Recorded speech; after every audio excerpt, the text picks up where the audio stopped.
do techi B.O.T ya wobe ewonim de wo hyehu wo sikasemu chartered economist akwotwetwe enkomo e de afa enne se de vetting no esi ekoye B.O.T anwumre yi majo esanso mo wafinhia pa mini aba mejo ma akra FM yo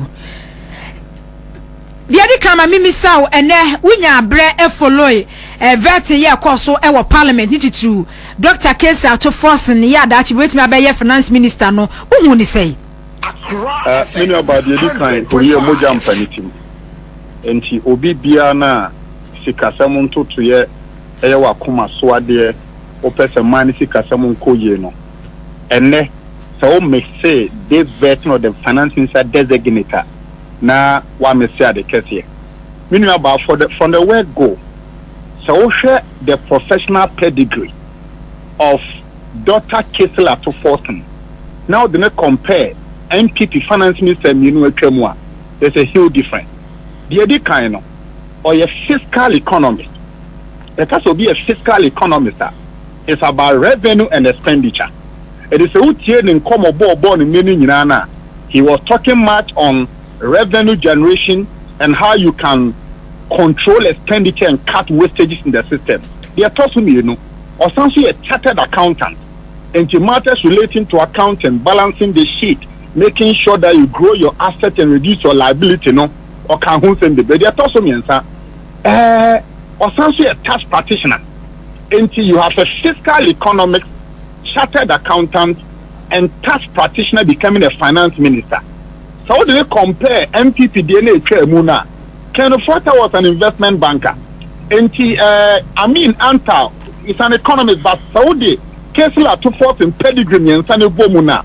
In terms of Sikasemon Tokie, Sikasemon Tiasiano, Dr. Kessler to forth in 10 miles ahead of the previous two. Now, then the Kama Kuma and spending the whole time to monitor the interview. The interview ni no summarize nyama miensa obeye and as obi o fiscal economist tax practitioner and chartered accountant no o say the focus say nyama miensa. Number 1, keeping prices of goods and services low. Number 2, making sure that the city is stabilized. Number 3, making sure that jobs are created. And it's a sharing kita who do the bar nenwa a combination of a bit of microeconomics and macroeconomics. Yes, a man proposes, God disposes. The ordinary no can and no say Yankopon can now Bamum penning for body chidom ye na okoso ye the obey no dia Miniaba, he will set a very good foundation for a greater economic recovery, economic revival, and it's a rainy year. Finance Minister Ghana Ebenyano he may end up being one of the best, no. Ebe Dr. Kessler to Forson because so first Kasamon took here all the needed professional competence, Ukraine. Okay.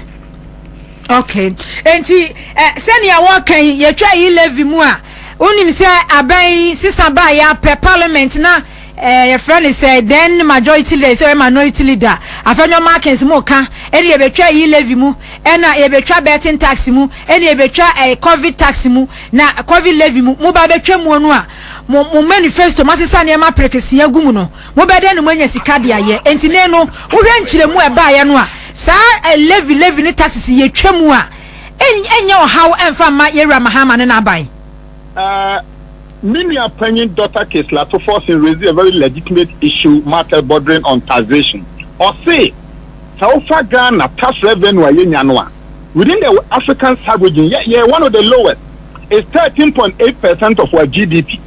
But our Canadian Sisu P say Parliament Jenny Tumuye, Naman Penny dia Kofinansen and Semua.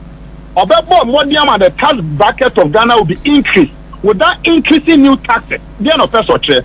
The person say in Ghana no amount for the brain into at all. So in the informal sector, many people are not paying taxes. And the Dr. Kessler to Forson say, so Ghana 4 times me baba manisika crafwa. They make me say, yen GDP na your tax revenue ni work from no. Me baba money move from 13.8 to 16.8. That additional 3% increment no they bank can do magic. They are told me no. Abra Kasana me purely from the fiscal policy point of view. Or say So for betting taxa, the whole fiscal year no, secured by 50 million Ghana cedi. So for ye Libya, projection ni prognosis about your tremu year, and to me, however, no, say reintroduce toll booth. Not yet me automated as a automatic crana. Sika toll booth to the bano. A bit me compensate Sika betting tax at the back of more than 30%. The toss will be because of the excessive wastage in the system. No, set me shielding some of the loophole. Me a block some of the wasted tunnels now. Sika a bequa amount for bottom, amount for barrier, amount for berry divert. No, so you can say about 50% to cry buy into the national kit here. The bet media, you know, and you're more than see a better he left, you know. So, what you yeah, or say he left no who boss will say exercise duty, say a direct tax, so say indirect tax. So, number from the economic point of view, no, he left the air negatively regressive tax. As that's one, no, and my here for bread, no, my sick for the yesterday. And it's all baby a social democratic political party. Say NDC now, but. Not to be a man here for complaining or must I try to talk about now. And they are not the social democratic ideology of the NDC has been thrown to the door. And then Dr. Tesla to force and come our born and then yen na yen tiny cheat na yen fire empire because in sister ya or de bano you see man proposal God disposes. Ni party me shebo but yankopon kwa na ma born ginemu. So the osia be yo na we didn't sister ya so a me pretty was show we so say Dr. Kesla to forcing may end up to be one of the best performing finance ministers in the history of Ghana. Yeah, fancy. Now, tobu to you said rubber for a bejao. You know about the Slammetama to coin takra. Now, Mr. South Africa by and Chebia. Obi Obeka will say why you're crying. Burkina for, Niger for, 1 for. Or the omo car kesiye ebi fa na ntwie ebi fa tomato ebi fa onion ono de ba be pen fa so wo manmu abese wo kwan na wo ka kire me say nu nti wo nye roto dia enya ma men kana Ghana fo ntie say there is no country in the world omo first class roader to buti ni so and if South Africa crowd here omo me kana omo automate no enti there is no too much human interface oto wo card Oslotu inudu hope na dadie na die. Me sise mu no me suggestion to finance minister designate say. So the trouble to baby odia, then he must put in place mechanism to make sure say we must fully automate all road tolls in Ghana. Mate yemfansi na yena wase enti abusuafo we say ye Bernard Odro Tachi chartered economist ene enwetwe nkoman to butu so ba ye nuanom serio won adi dem no ombenya adwuma ye ile video ye hunu ba bi esika yi fa ye hunu ye na susu ampa se Burkina fo ni malifui hwe won articulator ne ma won ma hye akwan ye wo Ghana ha nyina won mo se no akra tukumase ekwa akopim tamale Wama seni nyina no se wamo seni de ekobasa entua kapreba entua dama ene omu twifam saa enti ano de eyade adova fo kora rutimu se omo support pa afa yempim so na yenkwa yanim ene de due ya operation recover all loot oral chairman honorable Samuel Kujetu Ablakwa woni mpanifo nkaye ATC enkampupuri mantam asei abansa ase ahodo so mampani na dan kwakufu ado wone ne mpamfo chese ye kase enkofo belutu wa man pa de antese mampani akufa de ne na busua ne ministers ne ni chief executive fo de won bedi wo man Ghana bro na se wo man no eblidi na wo man ne enwunu no wo man ne ebre no wo man ne super papa esanse enne video so ahodo ene ne ma nipa de ye ne ehunu no ene ma nyina di adanse se MPP abaye bofo o ma amemu o mo ba adwapade afom ehunyade pe amemu na chese wo mo ede ebaye ora team enebo anan ekopiepie mu ewo miame ahuduo bia na nkakane ndi anim se eye abaye adwapade nko na esisiso abaye asase nko a ena ededa ho agricultural mechanization center ye ho no mo no abaye no import agrek ho niam ba ono na chese ye kora afesu kura Ghana akuafo niam bi o mo be ya ye sport bi no ho no mo ne edi kogua na mere no so a ene ebe airport uza sa niam no ebe airport na pa ne ade akona chese ya sport ne ade ko o sa se ne da ho no mo no ene honorable Sam Okuje to abra kwa ne pamfo ko ho no mo no o wo ma che chese dampo kese warehouse kese esu no wo ma padan no so kra ya do mpeso mu di frase kra no wo ma frase a wo mo ede eye enu eche wo ba nan e ba hanom cantonment ba laboni mu hanom so a Northern Development Authority asase kese no wa cantonment no enu so mo kwaye a wo ma to wo tententen anu kra de won de ohwa na anu ye na wo twukura ntwamu Jericho feso Babylon wo pa ena wo mo ato ena chese NDA no wo mo asase ne ketua bi wo no so ben wo mo dan ne ho pa eno so ya se private developer dia oh selewa ya twakura aton ne dadadadada e de ama wo mo na kwa ya rehosem ora team se wo mo to so na wo mo ba pro mo kwa CSIR wo mo flat ya no so East Cantonment so mo kodua ma ya tu wo mo kura e do ma firi ho no se no so private developer bia take over kura dada ya no so wo mo agye Bwana tuatu mu akoya la wireless area mu hwanom around AU village hwanom abanya sase ya da hwanom a omalu turi nyina omache afa na kirasa akoya rehosem sase asene kura no wo mo so wo mo ton a enka bia obese millions ya say millions na America die mu o CDC a ene enka bebre nenso asase ya da kuro mfimfin ya sikafo asase a ya ton millions America sika mu no ya ton $10,000 $5,000 nyina o matwitwa ya cha se okohwa dampon a wo makukuru dia sis so a na enya asem ketwa kwanti ne manyina dia dance se MPP party say the position of one de da party o mu na patabribi pa na abom sanse wo madi boni nto mu sunu eguja so pa Dr. Kamasa Felix vice president Federation Association Ghana Exporters natural sen baby American say agriculture mechanization center hono no na niema egu a abana asase no wa twafo seri kura wa twakora ton yentias mo di to jobu a chese wa mo ho na mo saa ene e beto de show mo so se mo sesa mo kuku ni mo nkaka efafiri na seri asase ne de abaya take over so a yenkrofo bi ene wodi ama wo yentias mo a wodi etu edwa because we just got a new co-room worth over 400,000 euro. So how are we going to move those items to that place? So I think a week before the election, then we saw activity going on here, because here mechanization.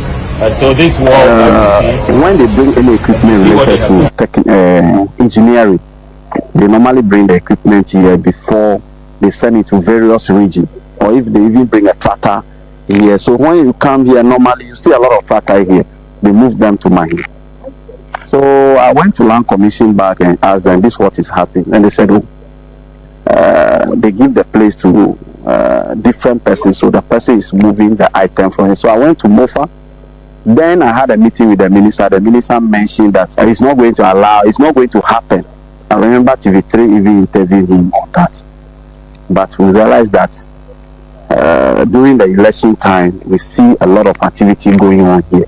They jump from the beginning, because the back there, those where they have the new building, they used to have a staff building there for the mechanization, because sometimes when the truck comes, it comes late in the night. So they need the engineering people to come and help them to remove the item the following day before the assembly. But we realized that they move the people there, work is ongoing, they are pushing us, but we are dragging them. I want we should follow the rules. So when you go to Land Commission, you could see that the response of later, we normally write to them, they will respond. So I went to the field. I was in the field, then I had a call that one gentleman come to the yard that we should pack our things. They are coming to demolish the place. And I said, oh. So I spoke through one of the staff through his phone to be the man. But I have the guy number, so I called him, verify. He said, oh, Land Commission have given him the place for us to move, so we should look for a new. Dr. Kamasa Felix, ya wano ya vice president of the Federation Association of Ghanaian Exporters. Wa mu Ghana ha, wa mu eniyama edi free hanum ekwa amanone no. Chese baby a wa mu kura wa mu niyama eni omen yanka sekware ho niyama ya import edi ko.